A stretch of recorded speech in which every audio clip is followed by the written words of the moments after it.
This is the first of two videos on 10.2 vectors in the plane. As we saw when we talked about in the earlier section, 10.1, on parametric equations, we can think of parametric equations as defining some curve in the plane, and it doesn't have the same kind of restrictions that our functions y equals f of x have. That is, it doesn't have to pass the vertical line test. We can think of this as parametric equations as just giving us a curve. A lot of times what we will do is think of it as being the path of a particle in the xy plane. And so we will show it as just an ordered pair, some point A, B, and sometimes we will define the parametric equations. We'll have some equation for x of t that will define how we get the x coordinates, and another equation in t that tells us how to find the y coordinates. And many times we'll write that as an ordered pair, where the x of t, y of t are then showing us how to generate those points in the plane. It sometimes gets confusing, but we can flow a lot of times between parametrics and vector equations and vectors. So here we have in the blue a point AB. We could also think of that as representing a vector, and sometimes, but not all the time, which makes it more confusing, is that we will refer to that vector and we'll use these kind of pointy parentheses, or they're called angle brackets, to represent that. So the same point AB can be thought of as a point in the plane, or it can be thought of as a vector starting at the origin and going out to that point. And we'll sometimes flow back and forth between those and just conceptualize it in the way that makes it the most clear or most beneficial to us in that situation. We'll also then sometimes write what we will call the vector equations, and they will look very similar or sometimes identical to what we get for our parametric equations. That is, we could write that our xy is given by, and then we'll write it with these angle brackets, x of t comma y of t. And we're going to get equations in t for those, as well as we'll see in the following couple videos here. When a vector always has an initial point is where it starts. So that's, in this case, I have the initial point is the origin, but these vectors can be thought of as kind of slidable. You can move them around in the plane. And the place where it ends is then called the terminal point. And so a vector has an initial point and a terminal point. When it is drawn like we have right here, where the initial point is at the origin, then that's referred to as standard position for that vector. But it doesn't have to always be there, and you can slide them around in the plane, which takes a little getting used to sometimes, and can be sometimes, I think, confusing. So here we have our vector AB, which is in standard position, and we would write it as A comma B. This is also known as the component form of the vector, because you see what the distance is, or we'll think a lot of times as a force, but how it's acting in the x direction, which is that A component, and how it's acting in the y direction, which is the B component. Now we'll talk about the magnitude of a vector. And the magnitude, different books will write it differently. Sometimes you'll see it written with two vertical lines there, and a lot of times it'll be written just as with one, so it looks like an absolute value, and that's the way it's done in AP. So that absolute, we can think of that as the absolute value of V, but it's also known as the magnitude of V, and it is just going to be the length of that vector. And so it's going to be, just from Pythagorean theorem, it's going to be the square root of a squared plus b squared, the components of vector v. We also have with a vector a direction, or a direction angle, to be more specific. And so the direction angle is defined to be that angle theta that is it's going to be the smallest positive angle. So it's the smallest positive angle between the x-axis and our terminal and our vector itself. Between the x-axis and the vector. And you'll be understood probably if you wrote that as a negative angle or as an angle bigger than 2 pi, but the theta is going to be this angle right here. So every vector has associated with it a length, which we're going to refer to as the magnitude, and a direction, which is going to be given as that direction angle. Just as kind of a point of trivia, or just to make sure that we understand, we write 0 with that vector symbol over the top is known as the 0 vector, and the 0 vector has magnitude 0. So it has no length at all. So it is, in fact, just a point, but we think of it also as a vector. And strangely enough, it can have any direction. So that is just a little bit of trivia that sometimes can be confusing, perhaps. So let's talk. I'm going to get a new screen here, and if we to find a vector, we use what we call the tip-to-tail rule. So I'm going to say, if we have, say, a vector AB, then that means that vector is going to start at A and go to B. So its initial point is going to be A, and its terminal point is going to be B. And just so we can see an example, let's say that A is going to be the 0.21 and B is going to be the 0.57. So I'm going to try to draw this on the XY axis here so we can visualize it. So here's the y and here's the x. So I'm going to say here is going to be point A, and then let's see, 3, 4, 5, 2, 3, 4, 5, 6, 7 is going to put B somewhere right in there. So what we mean by vector AB is it starts at A. Oops, I didn't mean to erase that. Let me put it back there. So 2, 1 is right there, and I'm trying to change color. And so vector AB starts at A and goes to B. So it matters. The order that you write the AB matters. So vector AB starts at A and goes to B. To get the component form of AB is pretty straightforward. We just go, like we said, tip minus tail. So it ends at B. So for the x component, we'll just take 5 minus 2. And then for the y component, we'll go 7 minus 1. And so that is going to be the vector 3, 6, I guess. Let me write a better 3. So there's 3, 6. So you can see it written here where it starts at 2, 1 and goes to 5, 7.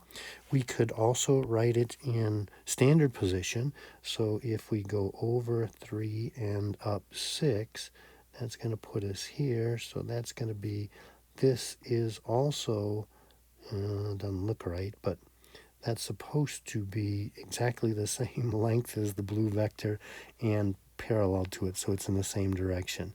You're going to have to really use your imagination on that. So the idea is that those vectors are the same. You can just slide them around in the plane, so they are movable is what I'm trying to get at there. Okay, so that's the tip minus tail rule. Now let's do a different kind of question here.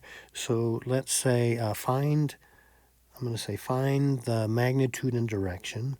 Find the magnitude and direction of a vector of, and I'm going to name the vector, I'm going to say of vector v, when which is in component form going to be -1 comma square root of 3. Whoops, I wanted to make that an angle bracket.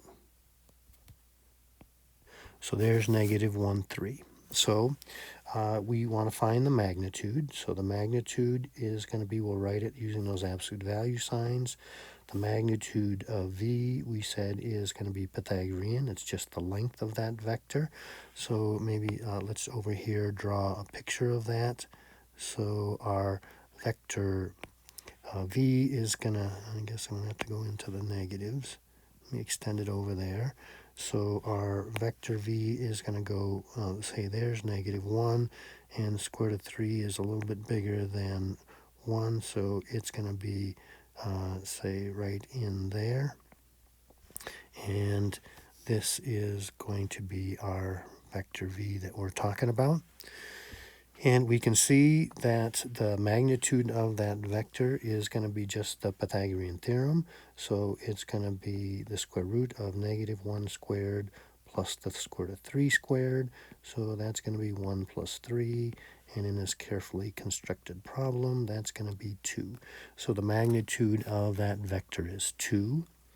The angle theta here, the direction angle we're talking about, is that angle that goes from the positive x-axis out to our vector. And so we can see this, since this was a carefully constructed problem, we're taking the inverse tangent of our, if you think of that right triangle that we're getting kind of right in here, and we can think of this reference angle, which will give us that same angle theta that we're looking for, is going to be the inverse tangent of the y over x. So that's going to be square root of 3 over -1.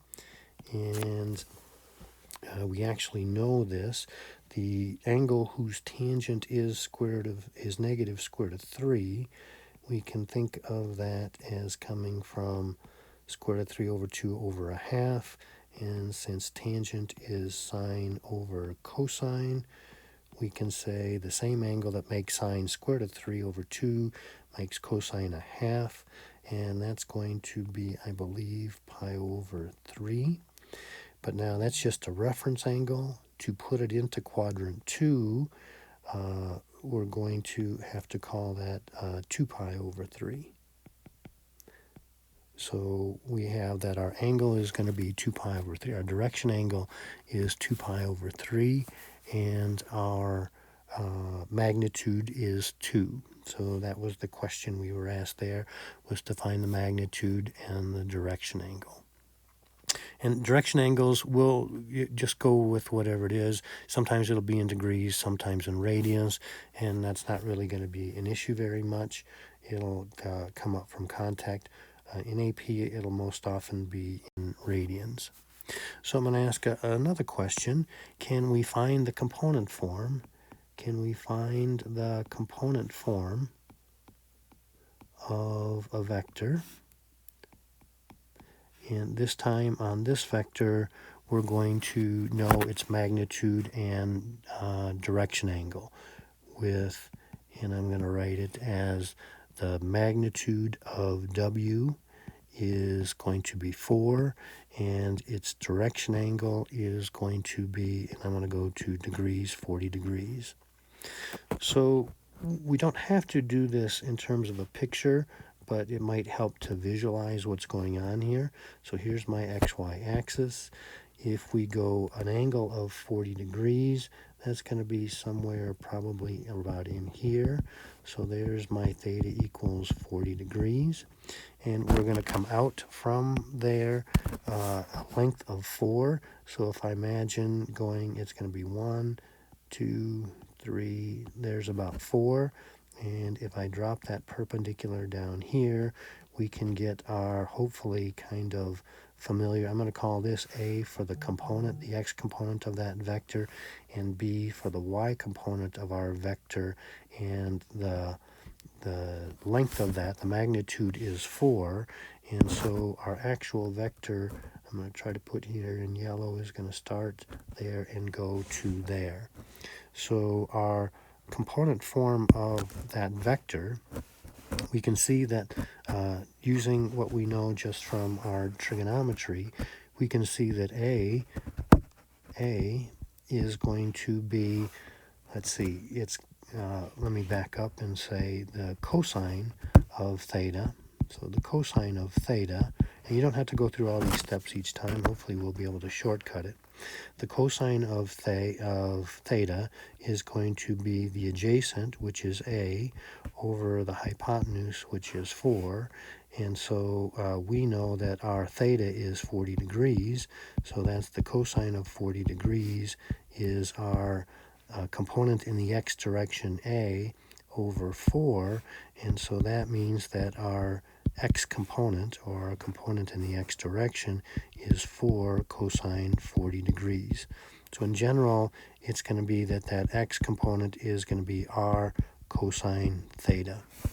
And similarly, we can see that sine theta is going to be the opposite, which is b over the hypotenuse, which is still 4. And so we're going to get that b is going to be 4 sine of 40 degrees. And in general, that our y component is going to be r times the sine of theta. So to answer the question, what's the component form of our vector, and we're calling that vector w, we would say that's going to be, the x component is going to be 4 cosine of 40 degrees, and the y component is going to be 4 sine of 40 degrees. Okay? So we are going to define some vector operations here. So vector operations. In particular, we want to be able to add two vectors.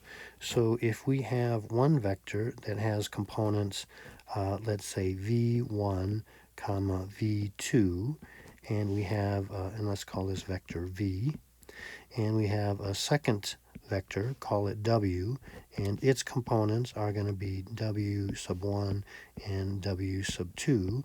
Those are the components in the x and y direction. Then we can define the sum of two vectors, that is v plus w. The sum of two vectors is going to be a new vector, which is going to be, and we just do what we would want, we're going to add those components. So you're going to add the x components, and then you'll add the y components. And that's going to be our new vector, v plus w. We distinguish between vectors and ordinary numbers, which ordinary numbers we call scalars. And so scalar multiplication, if we multiply a vector by a number, so scalar multiplication, if we take, say, a number k times the vector, say, v, then we just get each of the components gets multiplied by that k. So we would get k times v1 and k times v2. In particular, we get that the negative of a vector, so negative vector w, is going to be negative w1 and negative w2, and that's going to be a vector of the same length as w, but pointing in the opposite direction. Okay, so I'm going to go to a new screen, and let's talk about a unit vector. So what we mean by a unit vector is going to be a vector of length 1. So a vector of length 1 unit. And so we can create a unit vector out of any vector by dividing by its magnitude. So if we say v is, again, this vector with component v1 and v2, then we know that the magnitude of v is going to be the square root of v1 squared plus v2 squared. To get a unit vector in the direction of v, so a unit vector in the direction of V.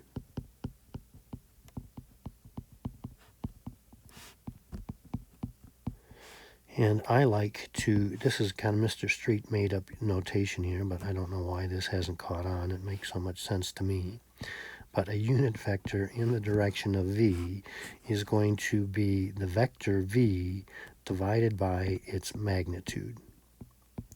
And so in our case, that's going to look like V1, that was the x component of our vector V, divided by its magnitude. Remember, that's going to be a number.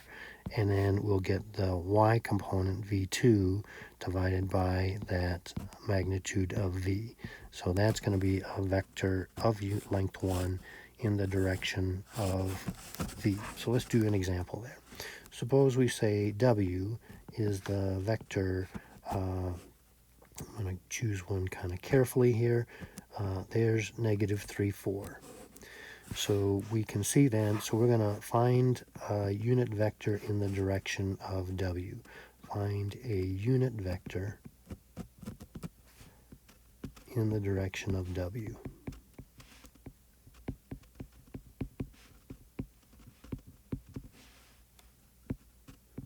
So to do that, we're going to find the magnitude of W. And that means we're going to use our Pythagorean theorem and take the square root of the negative 3 squared plus the 4 squared. So there's our 9 plus 16. Not a very good 16 there. And so that's going to be the square root of 25, which is 5. So there's our magnitude of W. So using my made-up notation, the unit vector in the direction of W is going to be W divided by the magnitude of W.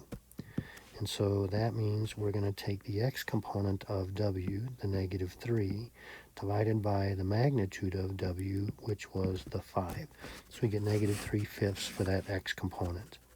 And likewise, we get the y component divided by the magnitude, which is going to be 4/5. So there's a unit vector in the direction of W. Now, in general, if you remember that we have, in general, a unit vector in the direction of any angle, in general, the unit vector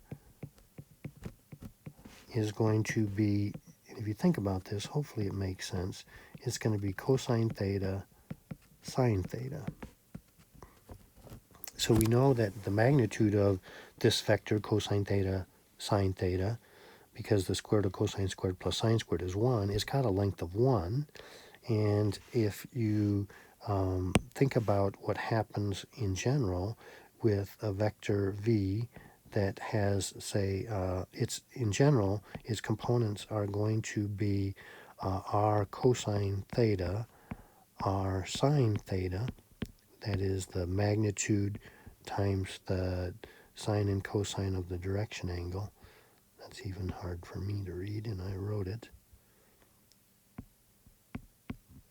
So if that is our vector in general, then we can see the magnitude of V is going to be the square root of r squared sine squared theta plus r squared cosine squared theta, which is the square root of r squared times our favorite trig identity. And since sine squared plus cosine squared is 1, we get the square root of r squared, which is r. And so we can see then that the unit vector in the direction of V, if I take V divided by its magnitude, that you are indeed going to get that cosine theta, sine theta. So that's kind of handy to know. Let me get a new screen here, and let's talk about the parallelogram rule with addition of vectors, addition and subtraction. So this is the parallelogram representation.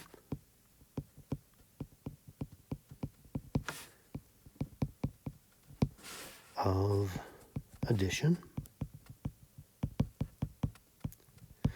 So I'm going to draw an XY axis here. This is nice to, I think, see. The visual, I think, is helpful sometimes.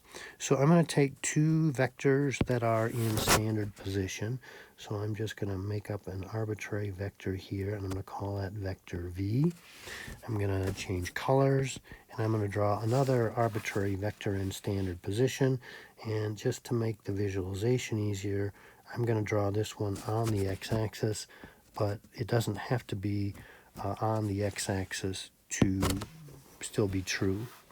So two vectors in standard position. So we're looking at here, we're trying to visualize what is V plus W, and then we're going to talk about the visualization for V minus W.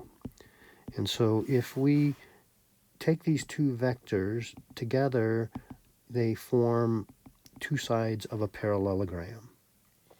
Now, if we remember that these vectors are slidable, we can slide this vector W up here.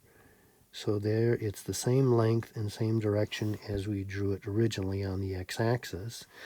And then we use the tip-to-tail rule. The idea is if you start at the tail of that first vector V and you follow it and then continue on to the tip of the ending one, then that resulting vector that goes from the beginning of the first vector to the end of the second is our vector V plus W.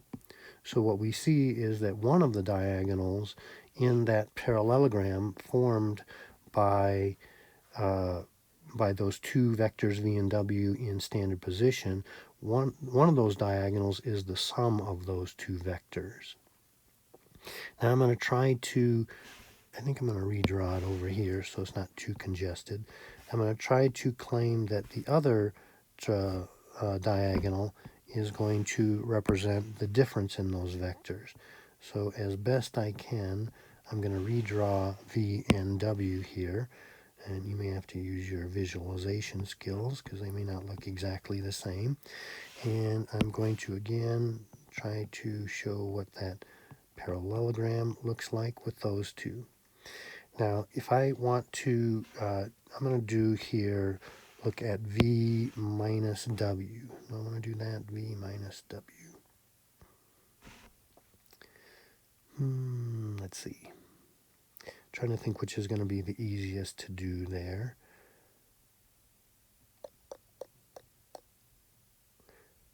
So I don't think either one is going to work real nice. Let's go W minus V.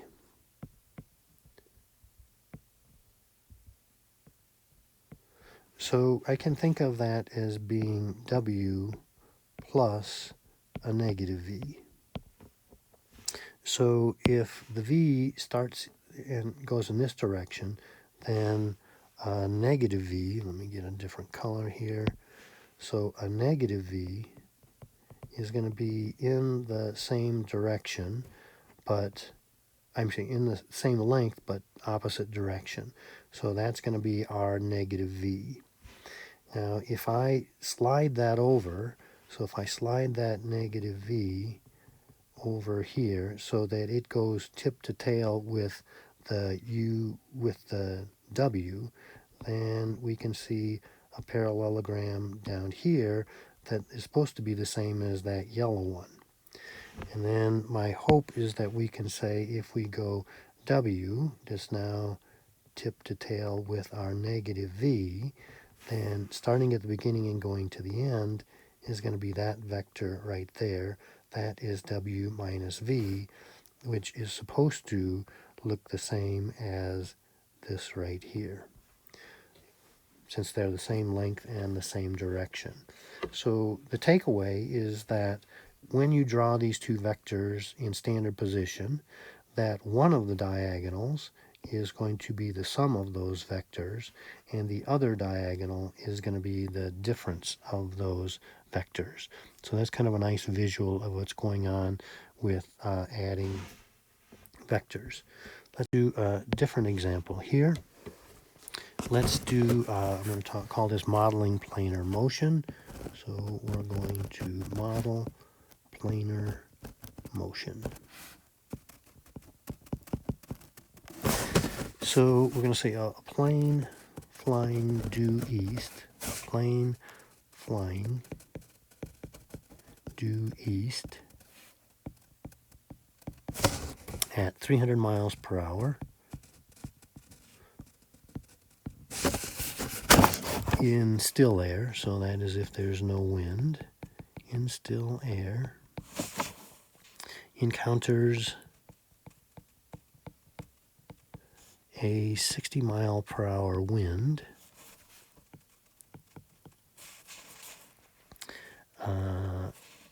in the direction of 45 degrees north of east.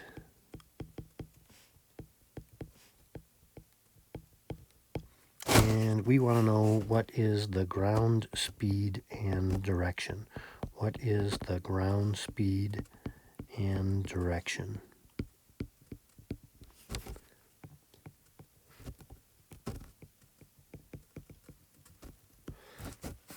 So ground speed is, the airspeed is what our speed and direction is without any wind, and then the ground speed is after the effect of the wind has come into play, what does that make our actual speed and direction? So let's see if we can get a picture, a visualization of what this kind of looks like here. So there's our XY axis, and we're flying 300 miles per hour due east. So this is what we would call then, this is known as the airspeed. This is our, I'm going to write it as a vector A. And so this is where our plane would go if there was no wind at all. So I'm going to try to draw something that's going due east, something like this. And that's supposed to have a magnitude of 300, since that's our magnitude of our vector. And since it's due east, we can see that it's going just to the right there. So there's our airspeed vector. Now we're going to have a wind speed vector. So our wind speed vector is, I'm going to write as W and do it in green here. So it's 60 miles per hour and it's 45 degrees north of east. So if I go north of east 45 degrees, that's going to put us on this 45 degree angle, and I'm going to try to sort of scale it. So 60 miles per hour is about 1/5 of the 300. So I'm going to say here is going to be our wind speed vector, trying to show it about 1/5 the length of the airspeed vector. We're trying to figure out what is the ground speed, and so our ground speed is going to be, so the ground speed, I'm going to put in yellow here, and in general, the ground speed is going to be the airspeed plus the wind speed, because as you can kind of see here, what we're talking about is using our tip to tail and the parallelogram rule. When we add those, that wind speed is a little bit at our back, so it's going to push us and make us go faster because that diagonal is going to be longer, but it's going to also alter our course, so it's going to have a different angle. So let's see if we can get these vectors in component form. So our airspeed is going to be the magnitude times the direction angle. And the magnitude we said was 300. And the angle that we are going in is due east. So I'm going to do this, everything's in degrees right here. So I'm going to say it's going to be times 0 degrees. And then it'll be the magnitude 300 times the sine of 0 degrees. and this is not too hard to do. Cosine of 0 is 1, and so that's going to be 300 comma 0. Since the sine of 0 is 0, that makes sense. We can see that all of that vector is going to the right. It's just got an x component of 300 and a y component of 0. The wind speed vector is going to be its magnitude 60 times the cosine of its direction angle, and then comma 60 times the sine of its direction angle. Those direction angles are 45 degrees. We know that the sine and cosine of 45 degrees is the square root of 2, so we're going to get 60 times the square root of 2, square root of 2 over 2, and that's going to be the same for both of those x and y components. And so if we simplify that a little bit, we'll get that it's going to be 30 square root of 2, comma 30 square root of 2 for our wind speed vector. So the ground speed vector is going to be the sum of the airspeed and the wind speed. We're going to add those by components. So we're going to get 300 plus 30 square root of 2, comma, and then it's going to be 0 plus 30 square root of 2, which will be just a 30 square root of 2. So that is our ground speed vector. Now, we were asked to find what is the ground speed and the direction. So the ground speed is going to be the magnitude of our ground speed vector. So that's going to be the magnitude of that vector. We're going to have to throw that into our Pythagorean theorem and go square root of the a squared plus b squared, and that's going to be a calculator problem. And I believe that's going to be about 345.04 miles per hour. And then to get the angle, we're going to have to get the direction angle theta, we're going to take the inverse tangent of the y over the x, so 30 square root of 2 over the 300 plus 30 square root of 2. And at least when I did this on my calculator, I believe you get 7.06 degrees.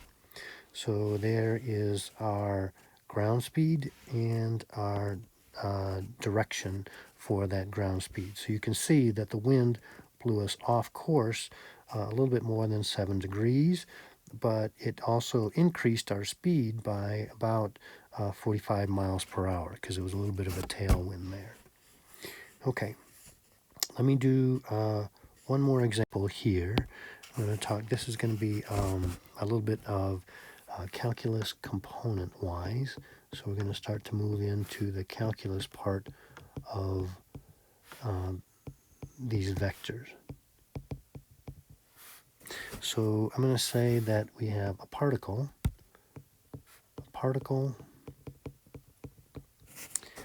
Moves in the plane,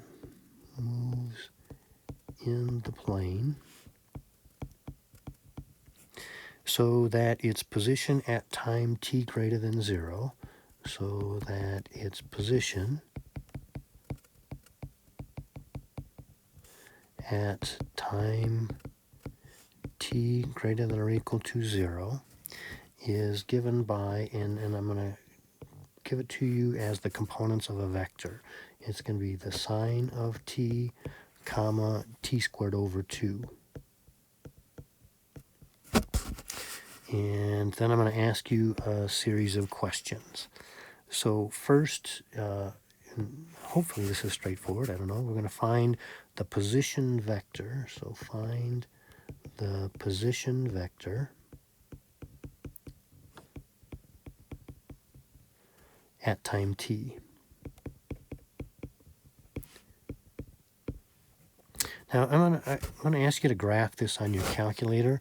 So I'm going to suggest here a window. What we're going to do is let's let the t values go from 0 to 6, and let's choose your x min and x max to go from -2 to 2, and your y min and y max to go from 0 to 25. And you might want to make your tick marks, your scale 5, at least on the y's, so that it doesn't get too thick a y-axis there. So I'm going to show you a little bit. I'm going to show you what mine look like when I graph that. So this is our xy axis, and the actual curve that I did, that when I did it, went something like that. And you can kind of see the direction is the same as the way that I drew it there, starting at the origin and kind of winding its way up there. So that will help us kind of visualize what's going on. So first we wanted to find the position vector. And so this is again where you kind of flow back and forth between the idea of parametrics and the idea of vectors. So if you were thinking parametrically, which would be fine, let me give it to you first. So in vector form, it's going to be our position is going to be, so we'll say the xy is going to be given by, and it's just going to be that sine t comma t squared over 2. That is exactly our position vector. So thinking of this, and I don't know if this makes sense, this is how I think of it anyway. If we think like parametric, then our x of t, y of t is just generating these points. So the x of t and y of t are just the x and y coordinates of those points as we go along that path or along that curve. If we're thinking more like vectors, then when you pick any particular point on there, that vector is representing the position vector. That is the vector that goes from the origin to that point. And this is kind of flashing up there at different points at different times. And so the position vector is just kind of like pointing to those points on the curve as we go. I don't know if that helps or not, but that's at least kind of how I imagine it or visualize it.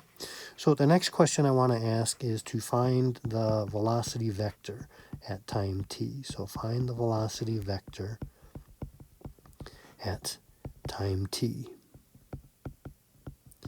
So this is going to be exactly, I think, what you would want it to be. So our velocity vector, I'm trying to use that little velocity symbol over the top of the v, the vector symbol rather, is going to be just the derivative of the x component and the derivative of the y component. And that then is representing that velocity vector at time t. And in a similar fashion, if we want to find the acceleration vector, then we're just going to take the derivative of the velocity vector, or the second derivative of the position vector. So differentiating the velocity, the derivative of cosine is a negative sine of t, and the derivative of t is just 1. And so that's going to be the acceleration vector. All right, I think I'm going to stop right here for this video and then work some more involved examples on the second one. This is kind of hopefully laying the groundwork.